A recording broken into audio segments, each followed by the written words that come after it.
I just came back from watching the Odyssey. It was a 3-hour movie, so started at 10 past, well, more like 6:30 because of all the ads, and then finished like 9:30. The ads are pretty interesting though, I must say. There's a lot of like historical fiction and or somewhat true stories that I saw trailers for. I don't know if that's just because I was watching the Odyssey. And therefore the trailers were relevant to that topic. But yeah, some cool stuff there. Like Werewolf looked really cool. And there's like another like old English type film, like 1300s England type film, and like stuff, and like a Celtic film as well. Yeah, so it was also there's a new movie as well, Hans Zimmer soundtrack about Ramayan, I think, to 26. Ramayana. I thought it was like versus someone. But yeah, this took me by surprise. But there's an ad for it, and I was like, God damn, because like I've been waiting to see, well, not waiting, but I've been wanting to see a movie, like a Bollywood movie that's like, I mean, I assume it's Bollywood, but a movie that's like uses Hindu mythology, I guess. I mean, I say mythology because I'm non-religious, but like there's some really cool stories there, similar to how like the Odyssey is a really cool story from Greek mythology. And yeah, I'd love to see some adaptations of that. And yeah, like just seeing this in like a British cinema was like really random. I was like, huh, a Bollywood film? But that was cool. It's like Ramayana versus Raman, or like Rama or something like that. I can't remember what it was. Like it said something about like Rama versus Ramayana, and like that was the movie. Ramayana is a text. Okay. So it was like Rama versus someone. I don't know. Anyway, I'm sure there are other movies as well to kind of like to watch about that. You know, that kind of thing. Like there's the is the Ramayana the epic? Like there's one like I think is it the Veda? I don't even know anymore. Like are the Vedas a story? 4 main books. Nah, there's like a Hindu mythology like story. Major sacred texts. The Vedas, yeah, the epics, yeah. So yeah, the Ramayana. So basically like that would be awesome to read. And I heard it's quite long as well. How long is the Ramayana?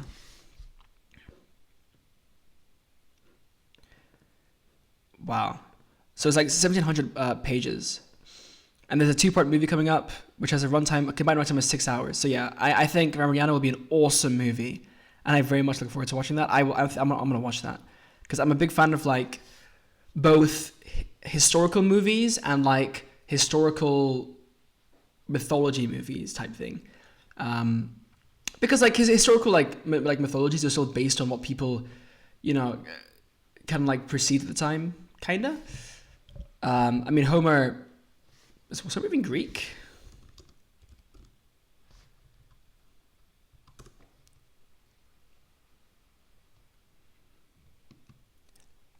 Yeah, it's ancient Greek literature attributed to Homer, right? So like, but like that was written like by a Greek guy at the time, right? And like people did have, I assume they were genuine beliefs about, you know, the gods and stuff. So it's cool. And likewise, I assume stuff like the Ramayana is similar, and like the Bible at the time was written also has like stuff like that, or the Torah, the Quran. So cool stories there too. I'm a big fan. But anyway, yeah. So that's just, you know, quietly before I talk about the Odyssey. Also, I was meant to buy a keyboard, but then I went to CX and I was like, £80? Like I didn't expect a mechanical keyboard to cost £80 or more, like in the hundreds. Like, bro, I thought it cost like £20. You know, it's just like a keyboard. You know, just like a hunk of metal basically with keys that you can press and it sends inputs and stuff. So I might need to well, what I'm gonna do is look online and see EX. I'm gonna give myself a budget of £50 for now because I am starting a job, so like I will get paid, but I haven't started it yet, and I'm not entirely sure when I'm gonna start it or like when my salary comes in. I haven't signed the contract yet, so I don't want to do anything too wild yet. And either way, I want to save up for like a better keyboard anyway in the long term, but that will happen later, and I'll spend like more money on that. So for now, I just want like a good cheap keyboard that will work as a replacement. Well, I mean, not even as a replacement to my laptop keyboard, which is what I'm using right now, but just so I can like have my laptop be like up somewhere, and then I can still have like type. Like I have a Bluetooth mouse, but then if I have the keyboard, I can put my computer like elevated, so I can have good posture and stuff like that. So yeah. Anyway, so the Odyssey. It was a good movie.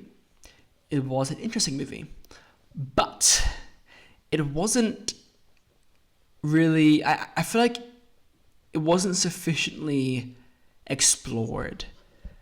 I have read the Odyssey. I've read many different variations of it, from kid stories to, I believe, the official book. Although, like, I'm talking like back when I was. I mean, I say back in the day. It's probably like 5 years ago, but you know, for me, that's a long time given my age.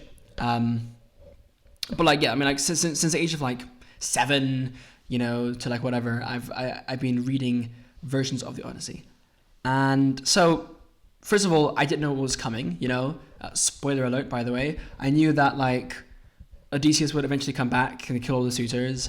I knew that he would, you know, pluck his bow and shoot his thing through the axes. I knew that they would meet the Cyclops and Circe and the sirens and the thing that reaches out and grabs people on the side, and also the cyclone whirlpool thing. Although there wasn't the beast that created it, and Calypso, yeah, and then the Trojan horse as well. I forgot that was Odysseus. Is that Odysseus? Is that in the Odyssey? Maybe it is, but I lucky forget. For me, the Trojan horse is almost like its own story, just because of how like referenced it is.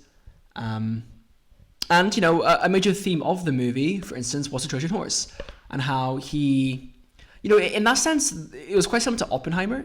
Like in the way that Oppenheimer, which is the other the last Christopher Nolan movie that he made, and my favorite movie still to date, he kind of, well, funny enough, first of all, they make reference to Prometheus, which is another ancient Greek mythology figure, because he stole fire from the gods and gave it to the people.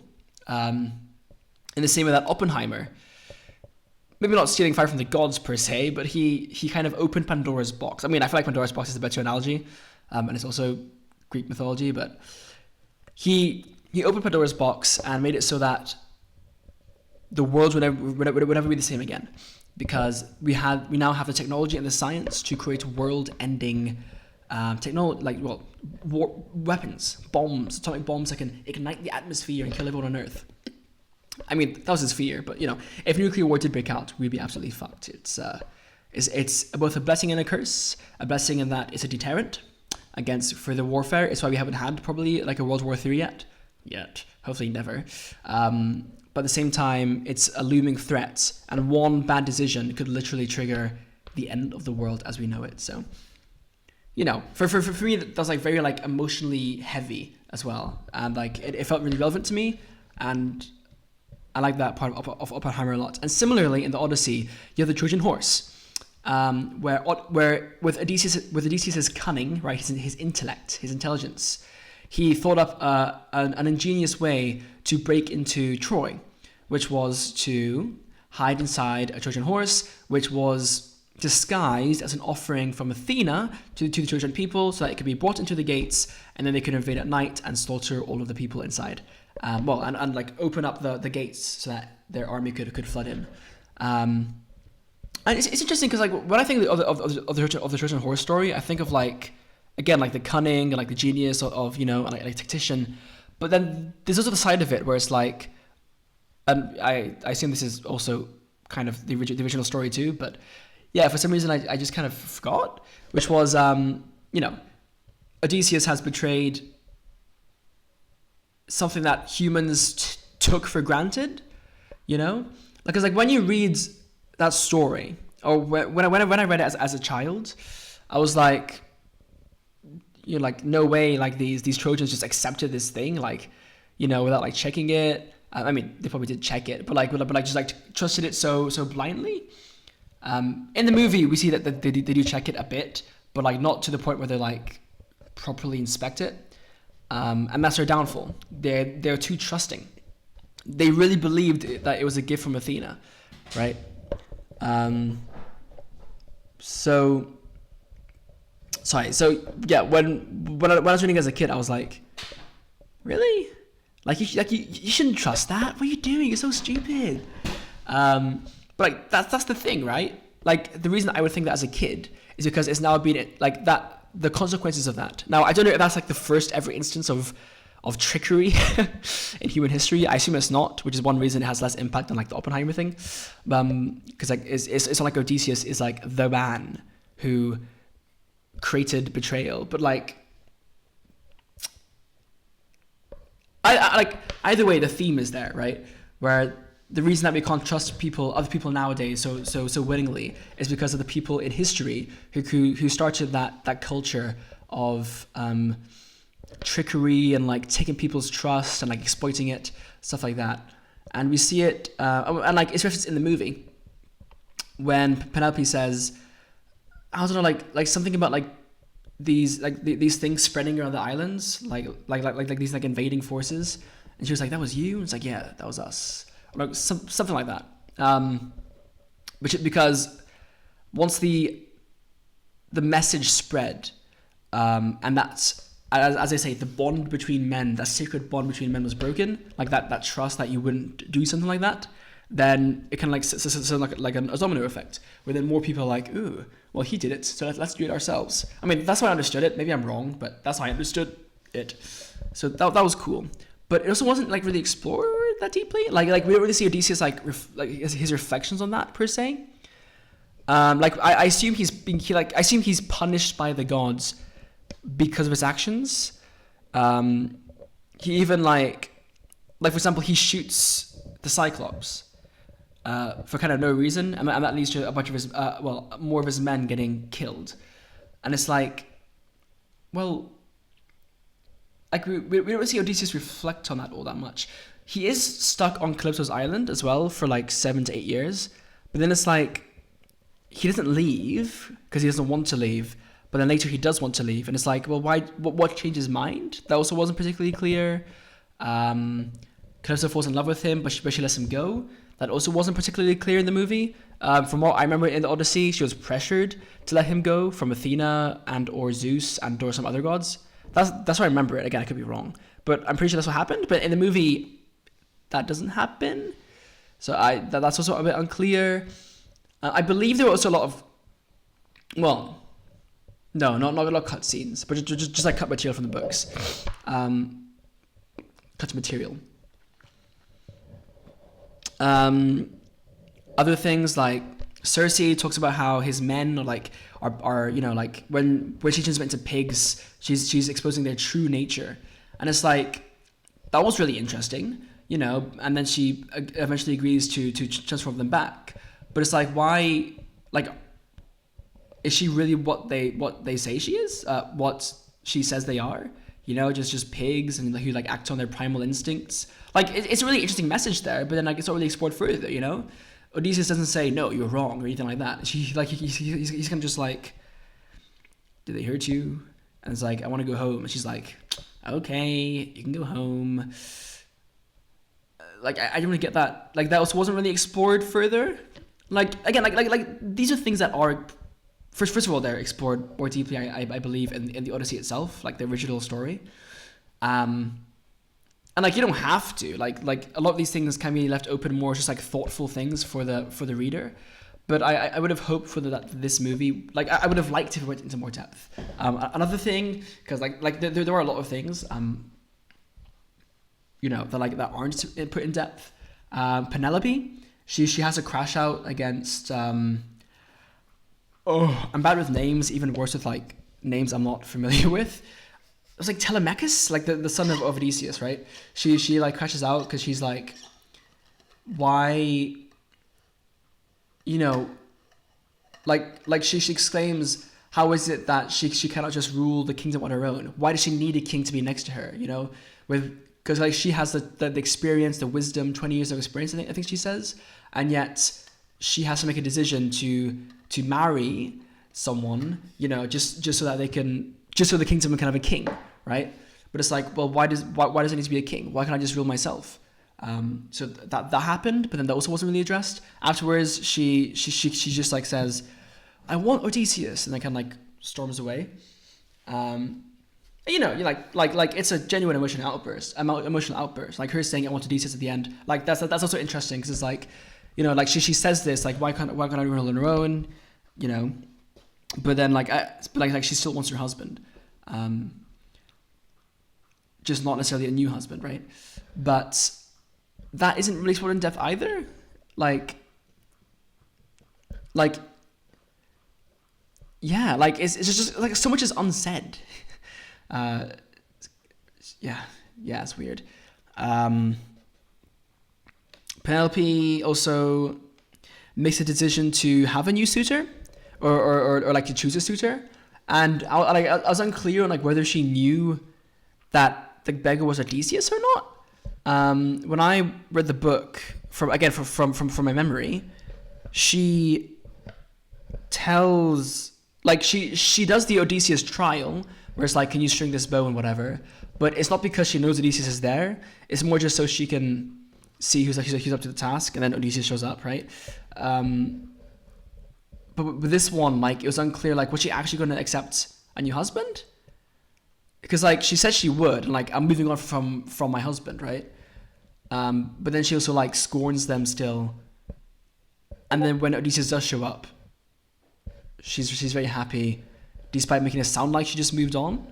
You know, like it would have made more sense if she was more like, this is a sacrifice I have to make. I understand, you know. But like the way the movie had it, it was more like, you know what, Odysseus isn't coming back, so I'm just gonna choose to do this, which was quite different. It felt more like I'm over him as opposed to I'm gonna compromise. So that was a bit confusing. And like if you're gonna make that, again, I mean, and I say misunderstood it, but like if you're gonna make that deviation, it kind of needs to be for a reason, or like purposeful. Otherwise, it is just confusing. And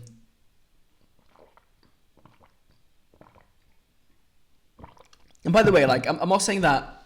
I will point out that the Odyssey also had, Oppenheimer also had similar issues with themes that weren't fully explored. But the difference with Oppenheimer is that it is actually carried by the fact that it is real. It is a true story. Like even if we don't see, you know, the brutal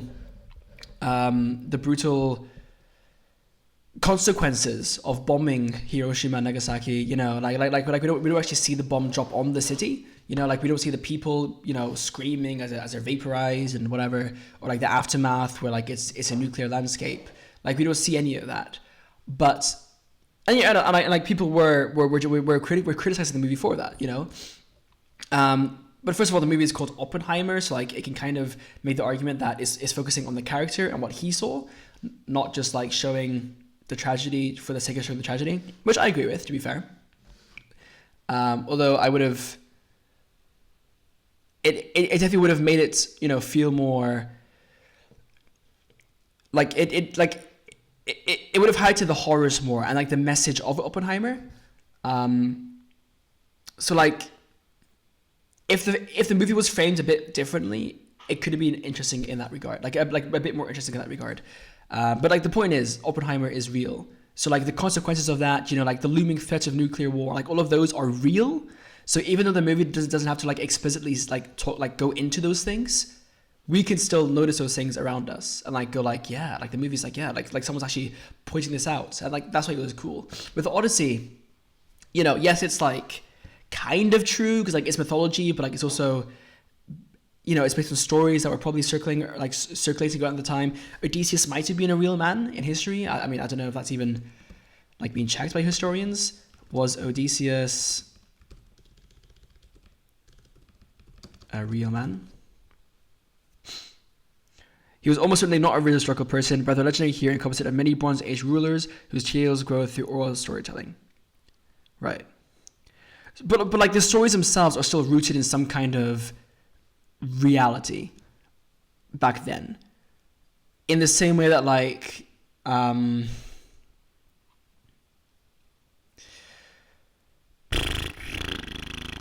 like in the same way that like I don't know, The Boys, the TV show, draws inspiration from like real worlds, well, mostly American politics. Like even if it's not like actually historical, like it's like well, you know, like but yeah, like actually historical, because like we don't have superheroes, we don't have evil vault company. Like the themes are still indicative of the times, kind of thing, and like a lot of characters may take inspiration from real life characters, so like you know that kind of thing. Anyway, despite that, the Odyssey isn't real, right? Like it's not a true story.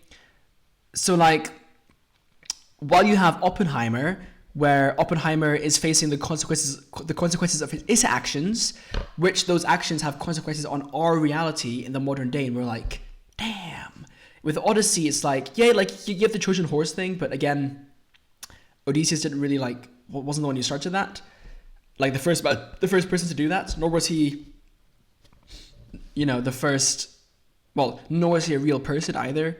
So like, even if there was some kind of Trojan horse-esque thing, like it still would have been someone else. In fact, is that real? Was the Trojan horse real? Also not real. No physical proof. There was Troy though, so there you go. Yeah, but like just like the weight of that isn't as strong, and like because the viewer can't just turn to reality for more details, it's really important that the story itself addresses the details, like goes more into depth. Like it has to make up for it. So like I feel like it's less so that Christopher Nolan did a worse job with the Odyssey, but more just that Oppenheimer got away with it because of the type of movie it was, whereas the Odyssey didn't have that same like leverage, let's say. Also, like now's a good time to point out, like the actual cinematography was great. Like as a movie, like you know, no surprise, it was amazing. This is Christopher Nolan, but I do have issues with some of the actual story and the theme writing. Well, just writing in general, I guess, right? Another thing that didn't sit with me is like the slaughter of innocents. Like I mean, like Odysseus literally watches a girl. I mean Zendaya, who is. I mean, so she's killed, right? Like this innocent woman, in front of him, and she's Athena later in. I mean, not later. Okay, it's hard to explain. In a flashback, which is a flashback that keeps on like, kind of coming up throughout the film, where he's like sitting down and like staring at the flames. That happens a lot throughout the movie, and then we find out that Athena, who is Zendaya, takes on the appearance of a girl or a woman who was slaughtered in front of him. And that's like symbolic of like, you know, the slaughtering of innocent lives and like how his men kind of pillaged. And like I said, like I saw 10 years of rage pour into that city. Like that was really like strong, you know, like strong, like theming. But again, like we don't see him reflect on that. We see him, like the last thing he does, well, at least before sailing into the sunset, right, and being exiled, we see him slaughtering a bunch of suitors, and it's like, well, yes, it's a different situation, but like we have that moment where he kind of like is astonished by the rage and the cruelty and like the cruelty he sees, you know, from his pillaging and the war. But then the scene after that is him killing a bunch of people, partially in cold blood, also to defend his home, but like definitely like when he went into that room, when like they locked all the doors, like the plan was to slaughter them. So And I mean, like that's what happens in the Odyssey itself. So you can't really, say like complain about that too much. Like that is what happens in the actual book as well.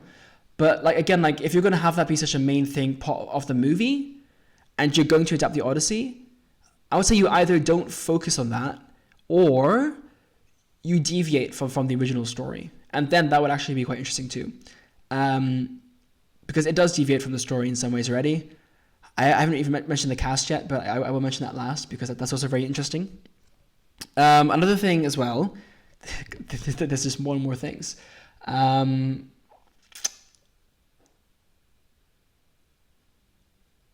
war, the pillaging.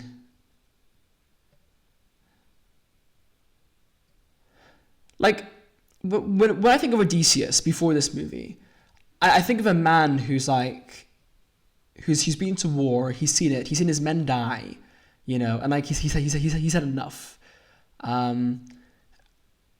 Like I don't really get why he shoots the Cyclops, for instance. Like, yeah, the Cyclops killed his men, but like it seems quite like unnecessarily cruel. Like again, the Cyclops killed his men, but the men also invaded his cave, and they didn't try to reason with it. Like later on, they realized, oh, he speaks, right? But they didn't like try to reason with him before that anyway. They can just go in and like say Zeus's law and like steal his cheese and stuff. And it's like, well, also like this Zeus's law thing comes up a lot too. But again, like it's not really said in depth. Like why does everyone follow it? Should it be followed? Should it not be followed? Like it should be followed in in like the gods in disguise type thing. Which we still have with like Jesus in disguise. If you're Christian, I don't know if other religions have something like that, but it's like, yeah. So like, well, actually, just a more general thing. Why are the gods like? What are their motivations? I mean, with anything, with Greek mythology, honestly, it's like, what are the gods' motivations here? Why do they want Odysseus to live? Why do they want his men to die? Like that's also not really explained very well at all. Like why is men cursed, like doomed to die? Like, yeah, they did horrible things, but so did Odysseus. It was his plan, and yet it's almost like he's made out to suffer, so that his men. Oh, like he's made to suffer by having his men be killed in front of him, and it's like, well, the poor men. And again, like, what makes Odysseus exempt, like different from that?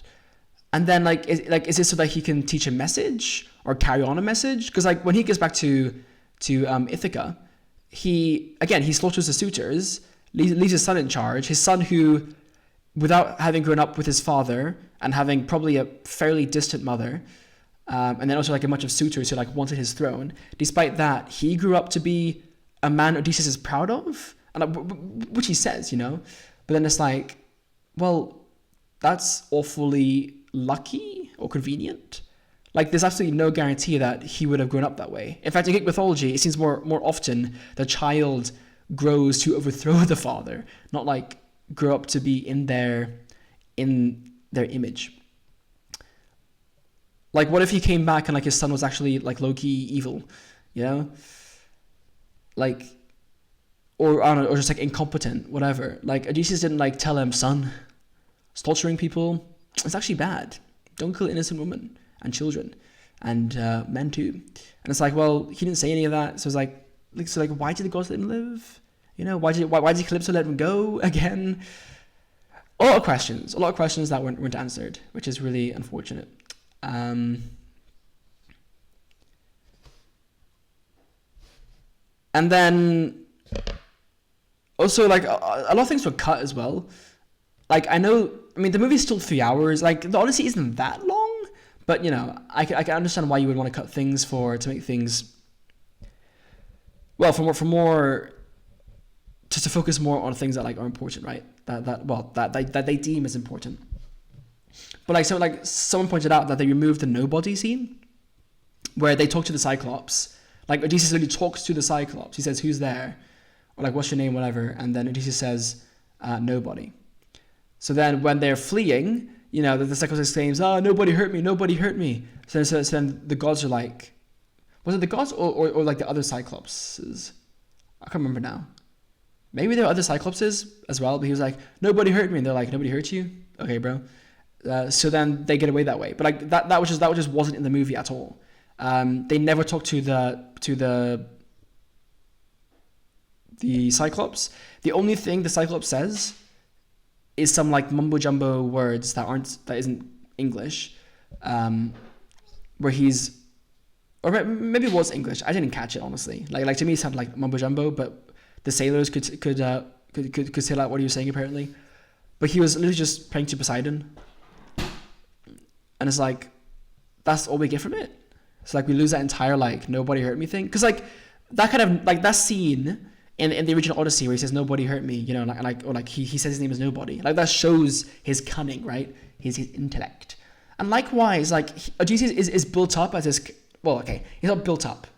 He's not built up. That's my issue. But like he's kind of like rumored as this like, you know, like this incredibly strong warrior who like people are endlessly loyal to, you know. And like we see some scenes of him doing cool things like stringing his bow and shooting it through the thing.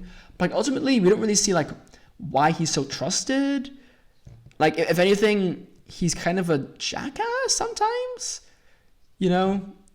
Well, again, like shooting the Cyclops and getting his men killed, going in and saying, you know, we're good here. Zeus's law, you know. Oh, look, nice cheese. And then like he goes on the island with the giants as well. And again, like it's cool. It's cool cinematography. The way the giants were done was really cool. The Cyclops' face was really cool. It was quite unexpected how like it was more like contorted and like the eye was like that way, but like also like a bit offside. Like that was really cool. What was it? The general, or like the leader, like was it the Spartans? Was it the Spartans? It might be the Spartans. It was the Trojans versus the Greeks. I can't even remember now. Was Troy in Rome? It was, right? So they Roman. Whatever the case, like the big guy in like the black armor and like, you know, like the dripped out, like that was really cool. Although also like he was killed by his wife because he sacrificed his daughter, which is like kind of like a subplot that also wasn't really like explored really. Like Helena Troy was there and she was like clearly regretful, but like why is she with that other guy now? Like does she even like him? She doesn't seem to. Like she apologizes to Penelope for like how the men fought over her, you know, but also again like that wasn't really delved into. Tom Holland didn't even tell Penelope about that. Ultimately, like we don't see him do that. So a lot of things. And the cast. Now,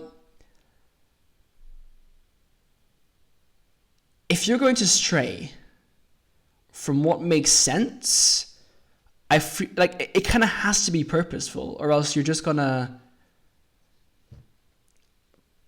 Because like I mean, there are two sides to it, like two negatives to the casting being as diverse as it was. One is the cultural inaccuracy, to a point where it's almost kind of like disrespectful. Like it's written with ancient Greece, you know.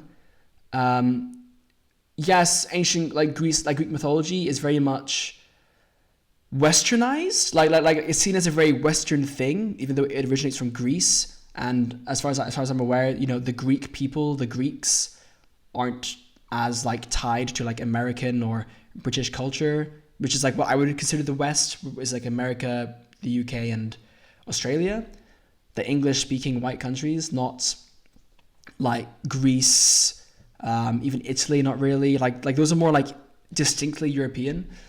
So like that kind of culture being kind of ignored to have a diverse cast of actors who are still mostly American with their American accents. Like Tom Holland and Robert Pattinson are both English actors who have British accents, and yet I'm yet to watch a movie from either of them where they use their English accents. I mean, I'm part English, which is why I care about that. But yeah, it's just like you could have had them speaking. I mean, best case scenario is like you cast a bunch of really good Greek actors, right? And then you let that shine. That would be interesting. But instead you get instead you focus on actors for their talent, which I understand. But still, like there's that negative over it. It's almost like you're just like it's like imagine if like imagine if someone literally like right now they're adapting the Ramayans, right? Like imagine if they cast a bunch of like Americans for that, you know, and then you had a diverse cast of like, I don't know, Americans and like African Americans and Asian Americans, like what, and like actors who aren't American but who speak in American accents as if they were American, like you would think that would be very distasteful, right, and disrespectful, and that does definitely apply to this. So that's one issue I have with it. The other issue I have with it is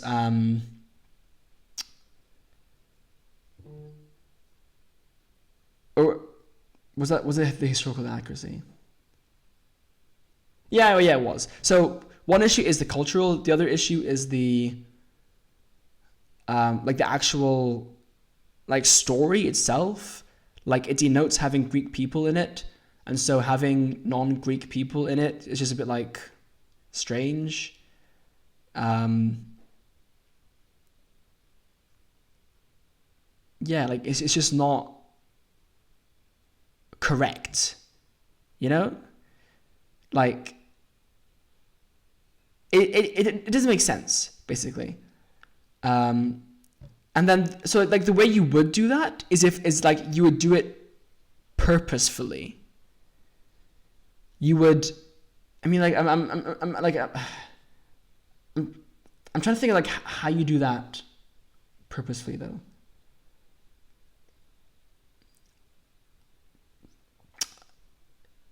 Like take How to Train Your Dragon, the live adaptation, which for those who haven't watched it, it is a really good like movie. It is easily, I mean, I don't say it's as good as the original animated movie because the original was made with animation in mind, but like it's by far the best live action adaptation of any movie. And one change it makes, which is fairly noticeable and like not noticeable, like fairly significant, is the casting choices. It has a more diverse cast of Vikings on Burke, because in the original movie they're all like Scottish or something, but then in this movie, this adaptation, you have ones from like Mongolia, I think, and like Africa, Asia in general, Africa in general, maybe even like Hiccup is American, so there's that as well. And fucking Astrid, the actress is also British, but she has an American accent. Yeah. Yeah.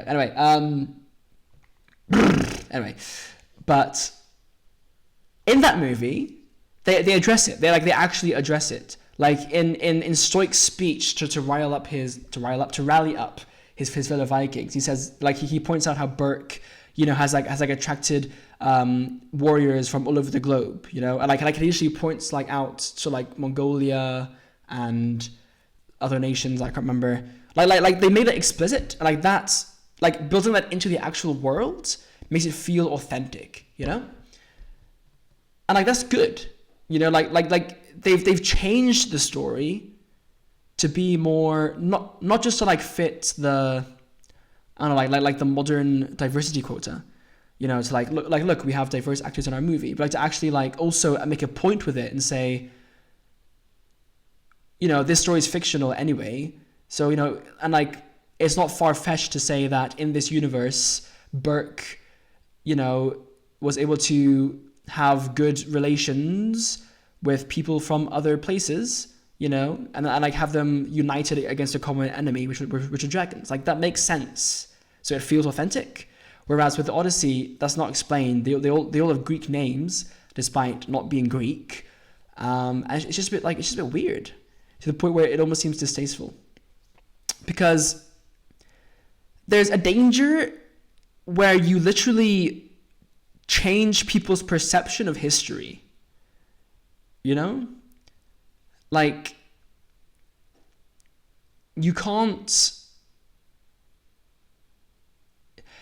you have to be careful when turning history into movies or stories, because if you change those facts are like the new facts in the stories are what get retold. And that changes people's perceptions of history. Now, you could argue like, okay, I mean, first of all, the Odyssey isn't historical facts, you know, like it is fiction, but still, like the time around it with like where Greeks existed, that is real. And you could argue that, you know, like it doesn't matter, you know, like it's a good thing if we forget our past history of being like monocultural, and like we pretend as if we had people from all over and like everyone had American accents. I'm gonna stop bitching about the American accent thing, but then like we just lose the truth, and like we can't learn from the past if the past isn't true. You know, like it's useful to learn from the past because it's true, and like we have evidence, right? Historical evidence. But if we overwrite those things, even if it's like a fictional retelling of something, like it's a fact that people still have that in their mind, you know, or like in their perceptions of how life was like back then.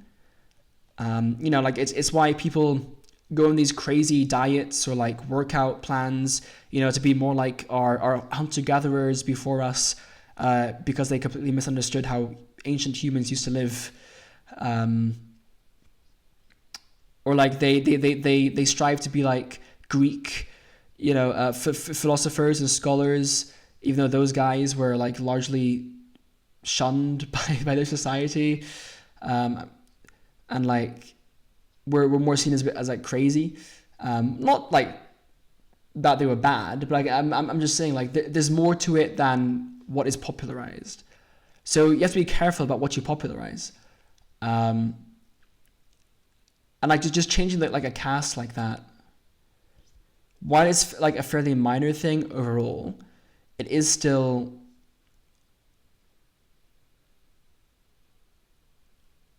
like I still feel like you shouldn't do it, and this is purposeful. So again, like how do you make that purposeful? How Can You Dragon was a good example. The Odyssey just didn't really do anything with it. Like Helen of Troy, like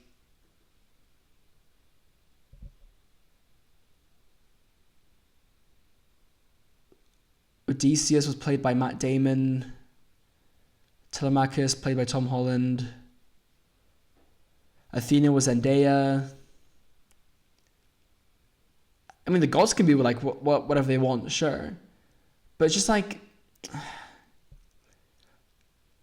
I think my main problem with it, besides like what I've already said, okay, so like I like those like what I've said are like the issues I have with it, but like it also breaks the immersion. That's another issue I have with it, the immersion. Like if I see a character where it's like I know that they're not, like they don't fit that role on paper, it takes me out of it, because it's like, well, I came to this movie to see the Odyssey and I expected to see Greeks, but I didn't see Greeks, and like that breaks the immersion. Whereas if you watch a movie where everyone is Greek and they speak Greek, you're like, oh, this is so like this is literally what I would expect from Greek people. Like my mom watched La Sociedad del Niebla? What's snow in Spanish? De la Nieve. La Sociedad de la Nieve, which is about it's a Hispanic movie. I can't remember exactly which country it was, but these guys, like, it's a true story about how these guys flew in a plane, crashed, and then they were stranded on. It was a rugby team, and they were stranded in these mountains, these snowy mountains, with no food, no water. A bunch of them died in the actual plane crash, of course, and they were there for like weeks, if not months. I think months. It was only towards spring, I think, they were recovered, and they ended up like eating each other to survive and whatnot. But a big part of that movie being so like immersive was not only was it historically accurate, which I really liked, but the actors were like actually. I mean, I don't know if they were from the country necessarily. Was it Paraguay? Let me just check real quick. It was 2023 for the record. I think there was a previous movie as well. The ratings aren't even that high, but was it Spain?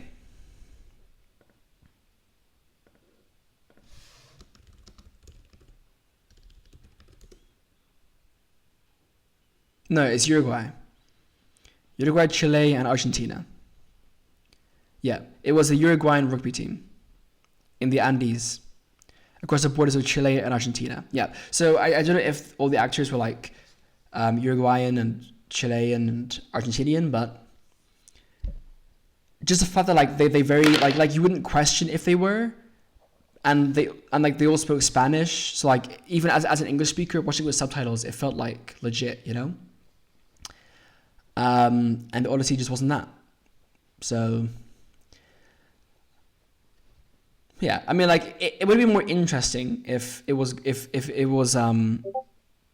actually Greek. And I remember talking to my Greek friend about this after maybe watching Oppenheimer, but like before I knew that Christopher Nolan was going to adapt the Odyssey, I was like, wouldn't it be awesome if? Well, no, actually, I mean, I asked her like, have there been any adaptations of the Odyssey in Greece? And I believe there have been, but none that are particularly critically acclaimed. But it'd be awesome if someone like Christopher Nolan, you know, like of that, you know, like movie expertise, went to a country like Greece, and like genuinely got people from there to help make this movie, like be cast in that movie. Like it'd be an awesome undertaking. That actually, and like, you know, I mean, the people of Greece today, you know, are not necessarily the people of Greece from back then. But like when we make movies about ancient Britain, you know, they like the casting tends to be just white Englishmen anyway. And the reason that we can do that is because England, the UK is such a big movie. It's like such a big movie culture, like just like producers, like Christopher Nolan himself is British American. Some other directors are British, whatever. Like because that happened, that like they exist. It's easier for the UK to make like movies about itself. Or like it's easier for England to have movies made about it that are like historically accurate because they can cast people from that country because the people making those movies are from that country, right? Whereas with other nations that are less movie, I don't know, like they have that less in their culture, they don't really get those opportunities. So yeah, it'd be cool if directors from these bigger movie countries would go abroad and like get actors and like do stuff. It'd be cool. Take Narcos, for example. Narcos, I didn't watch it fully. I only like really watched it through my mom who's watching it. But like in that movie, TV series, you have Americans and you have, is it Mexico? Pablo Escobar? Let me check that. Or was that Cuba? Where was Pablo Escobar? Colombia.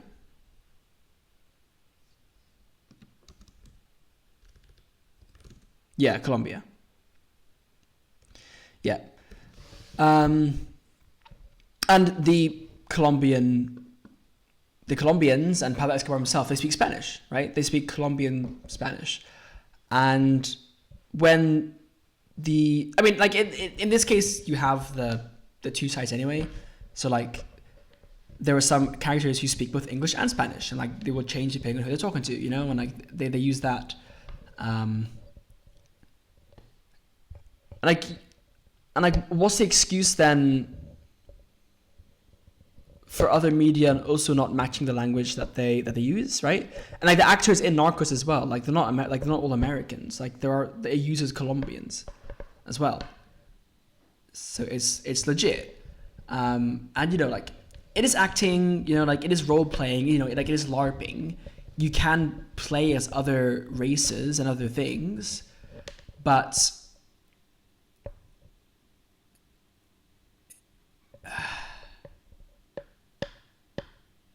like I don't know, like, okay, despite how long I've talked about it, I don't have that much of an issue with it. I just have said a lot about it because there's a lot to say about it. Because I do believe that acting is like it is acting. You can role play as whoever you like, as long as you can sell that role is fine, right? But like, would you rather have a diverse cast of whoever, I mean, A-list actors, but like a diverse cast of A-list actors playing as Greeks while speaking English with in American accents? Or would you rather have Greeks speaking Greek? Like, which would be more like cool and like interesting? Like, I would choose the Greeks just because like I can see, because well, it's more immersive. It's more immersive, and it kind of like opens you to like this like different side of the world, Like it makes it feel more like Greek mythology as opposed to like another movie that has A-list Hollywood actors.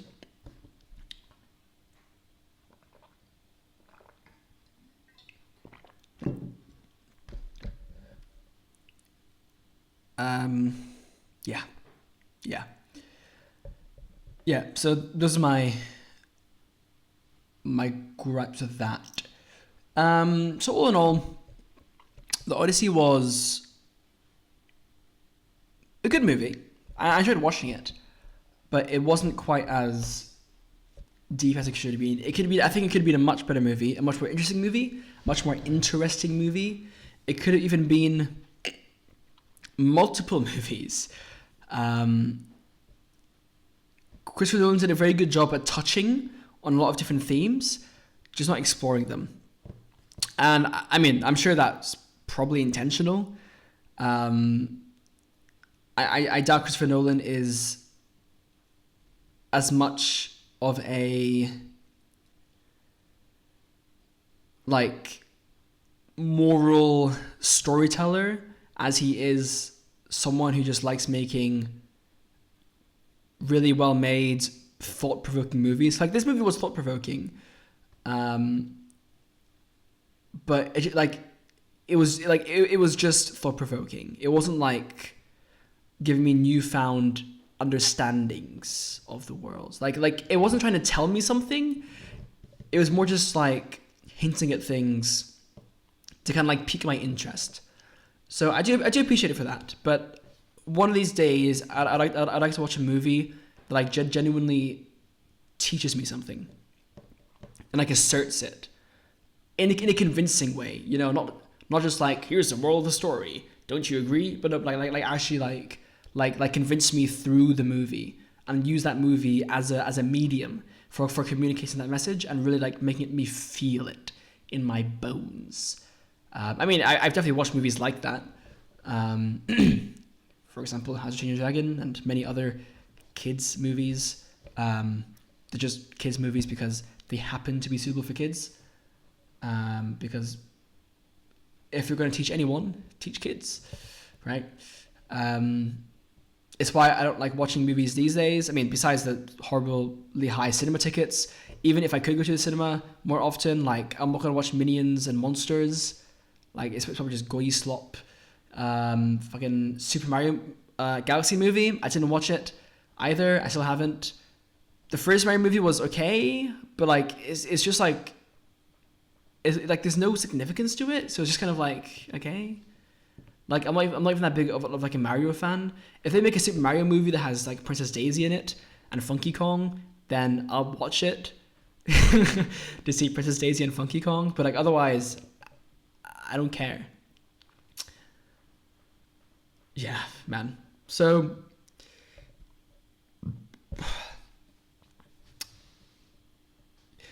yeah.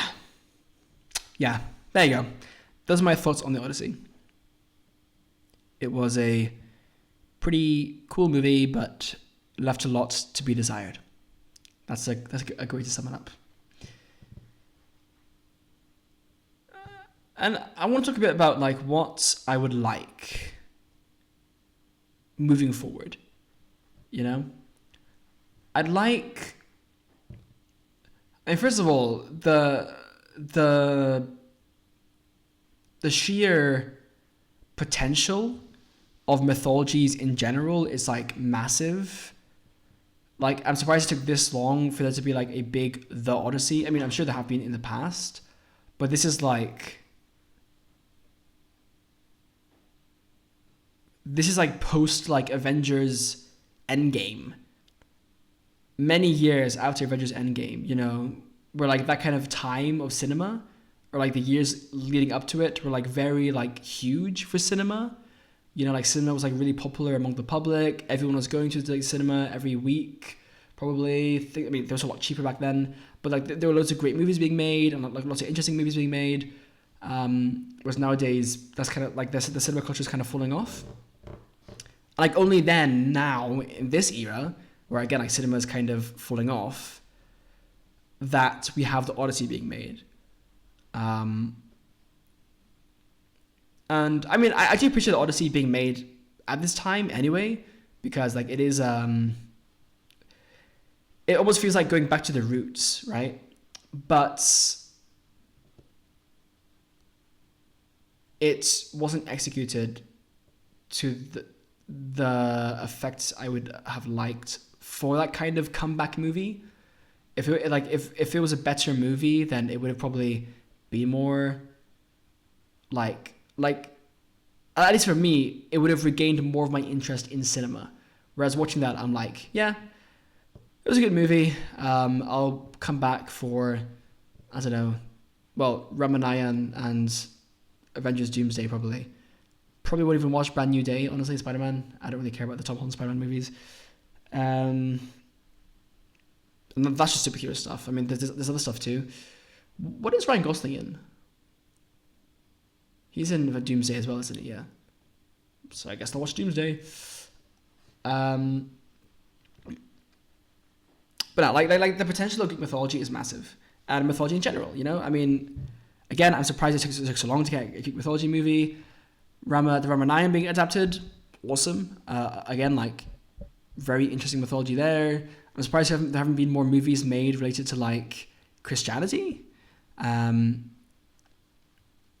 Probably because it'd be difficult to make a movie that's like that really delves into the religion properly, and like makes the viewers actually question their faith and the religion and like things like that, or even make atheists question their determinants. What? Their determinanity. What's the word? Their determinacy. Their determines.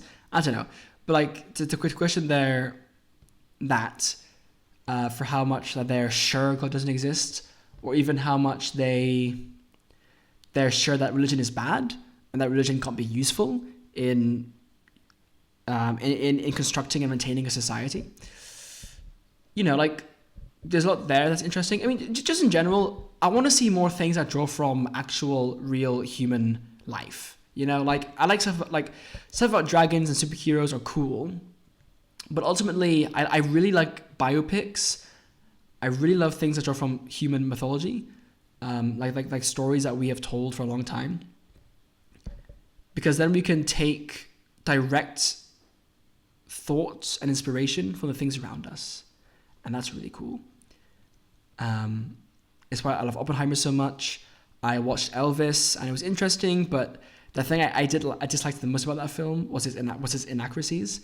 It took creative liberties, and that caused some issues because it literally twisted the story. I've not watched Michael yet. I'll watch it at some point, but I kind of have the gist of it already. Like, yeah, his father's abusive, but he rises to fame. I'll be more interested. I'll be more interested in the sequel with the more controversial stuff. So I'll probably watch Michael leading up to the sequel. I have not watched Bohemian Rhapsody. I would like to watch it, but I've heard that it's also not accurate necessarily, which does concern me. I want to watch Rocketman, Elton John. Although these are like pop stars like Elvis, Elton John, Michael Jackson. The more interesting biopics are people like Oppenheimer, like people who like played massively significant roles in human history. Oppenheimer, to name some other historical figures who come to mind, fucking Hitler. Like, I know it'd be horribly controversial, but like a Hitler movie would go crazy. Like, I don't know how much historical data or information there is on the man, but like to actually like explore like his upbringing and stuff like that, that would be insanely interesting. They made a film about Napoleon, which was good apparently, but again also like had some issues with historical accuracy, I've heard. So I haven't watched it yet, but Napoleon is one of the movies I'm more likely to watch. There is the Bobby Fischer movie. I think it's called Queen's. It's not called Queen's Gambit, is it? No, but like it's something along those lines. I want to watch that movie. That sounds very interesting. And also the Social Network, Mark Zuckerberg. That's a really good one because Facebook is huge, social media is huge. I think a movie about Mark Zuckerberg makes a lot of sense. So I want to watch that one. Like that's like a figure in history who I think is worth making a movie about, and that's evident from the movie itself. Like it's like for example his portrayal of his friend. I've seen that clip. Like that's interesting, and like his rise to power. A movie on like I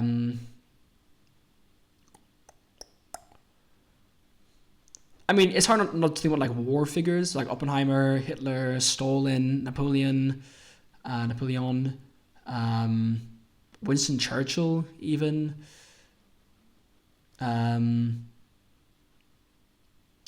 People like Abraham Lincoln, John F. Kennedy. To probably be like a whole like Trump thing once he dies. Is there an Obama movie being made? I don't know. Although, is Obama that was like that significant in history? I don't know.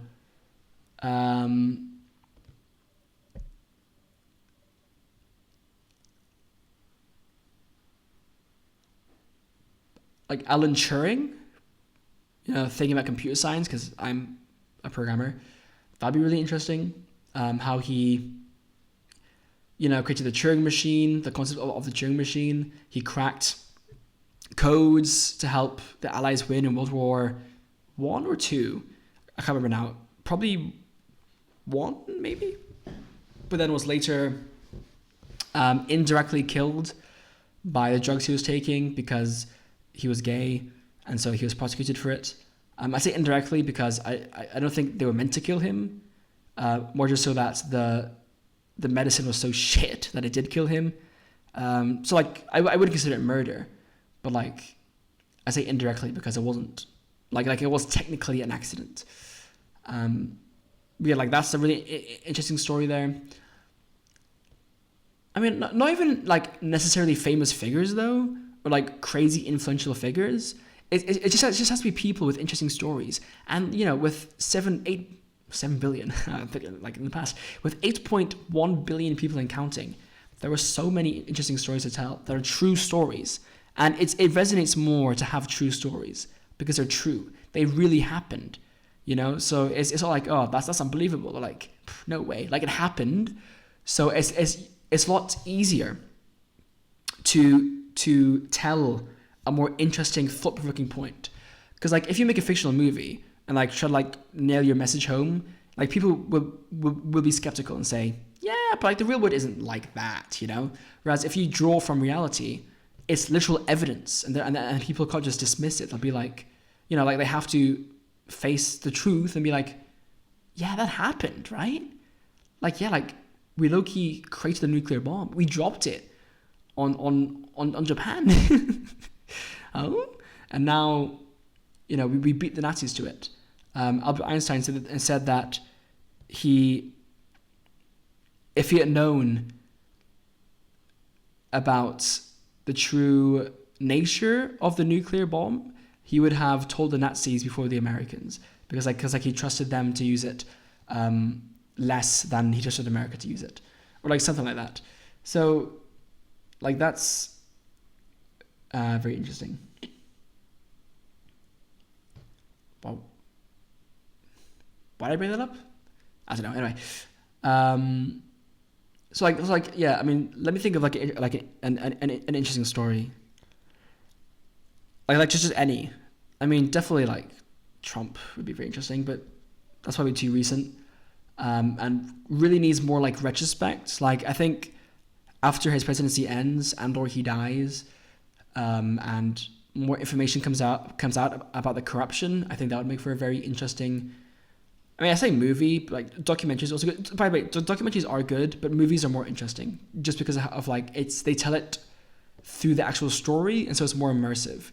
Whereas a documentary is just like narration over like clips and stuff. It's like it's still informative, but like it's just not as fun as a movie, and therefore doesn't have the same like potential, or like it can't like grab into your soul as easily. But I do like historical documentaries still. I love watching like Veritasium and stuff, like the historical stuff that they do, like the video on the blue LED guy. That's awesome. But that make for a good movie? It could do, honestly. A movie about how blue LEDs were made. A movie about how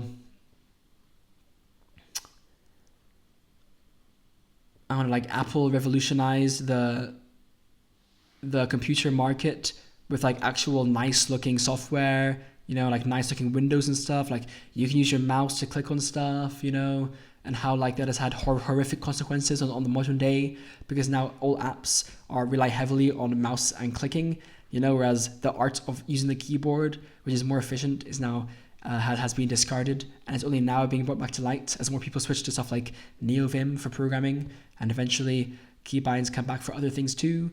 Gaming has lots of keybinds everywhere. I mean, like that's just me just rambling about potential things that you could focus on. That'd be a fun movie to make, honestly.